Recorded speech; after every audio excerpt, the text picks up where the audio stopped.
Stress. It's a word we hear all the time, right? But what if we could totally change our relationship with it? In this explainer, we're going to build a really practical, powerful foundation to not just face stress, but to actually manage it from the ground up. Let's dive in. So let me ask you, have you ever felt like you're just juggling way too much? You've got deadlines, responsibilities, just the pressure of modern life. It can feel like a lot.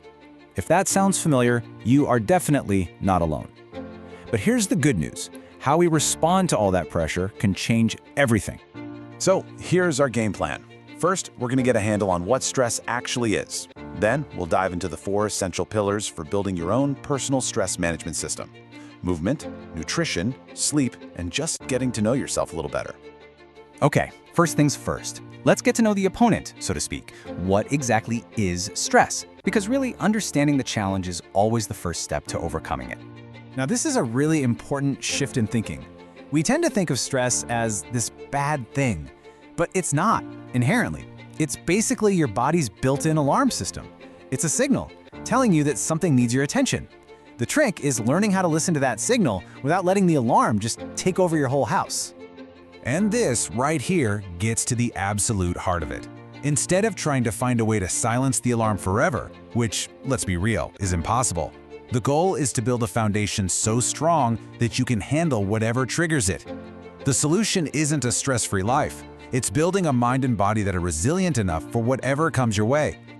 So, this lays it all out for us. These are our 4 pillars: exercise, diet, sleep, and self-assessment. Each one of these is super important on its own, but as we're about to see, the real power, well, that comes from how they all work together.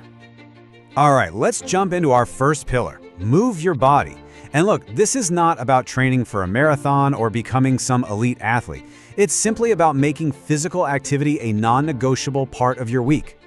So here's what's actually happening in your body.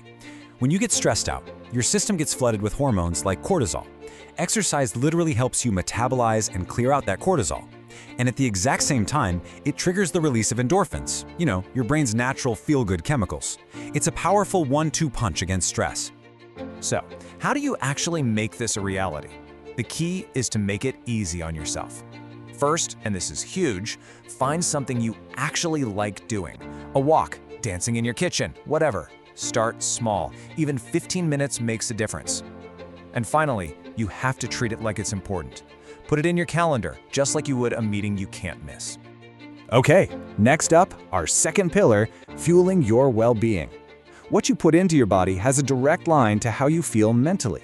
The connection between your gut and your brain is incredibly powerful, which makes nutrition a true frontline defense against stress. This quote really nails it.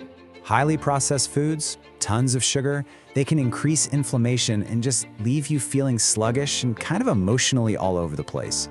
A balanced diet, on the other hand, gives your body the raw materials it needs to stay steady and resilient. The approach here is pretty simple. Try to prioritize foods that, actually look like they came from nature. Make water your best friend. Seriously, even being a little dehydrated can mess with your mood. And maybe most importantly, just start paying attention. Notice how you feel an hour after you eat something. That awareness is your best guide. Let's move on to our third pillar, and it's one that so many of us push to the side: sleep. I'm telling you, this is not a luxury. It's a critical biological function that directly impacts your ability to handle stress. Think of deep sleep as your brain's nightly cleaning crew. It's busy clearing out mental junk, organizing memories, and processing emotions. When you don't get enough quality sleep, the part of your brain responsible for emotional control gets exhausted. That makes you way more likely to overreact to small, annoying things the next day. So, how can you protect your sleep? Well, consistency is king. Try to go to bed and wake up around the same time, even on the weekends. Turn your bedroom into a sleep sanctuary. Make it dark, cool, and quiet. And that phone, we all know it, right? The blue light seriously messes with your body's sleep signals. Try to put it away for an hour before bed. And now for our final pillar, the one that really ties all the others together: self-assessment. Because you really can't manage what you don't understand. This is the million-dollar question, isn't it? It's all about moving from being on autopilot, just reacting to things, to being in a place of conscious response. And the best way to do that is to become a curious observer of your own life. And this slide gives us a brilliantly simple but really powerful tool to do just that. So think about it. You identify a stressor, let's say a big work deadline. Then you're honest with yourself about your typical reaction. Maybe it's procrastination. We've all been there.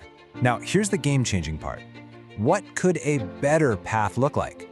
Maybe breaking that big project into tiny, manageable tasks. See, this isn't about judging yourself. It's about creating awareness so you can actually have a choice in how you respond. And this is really the main takeaway. None of these pillars exist in a vacuum. Better sleep gives you the energy to exercise.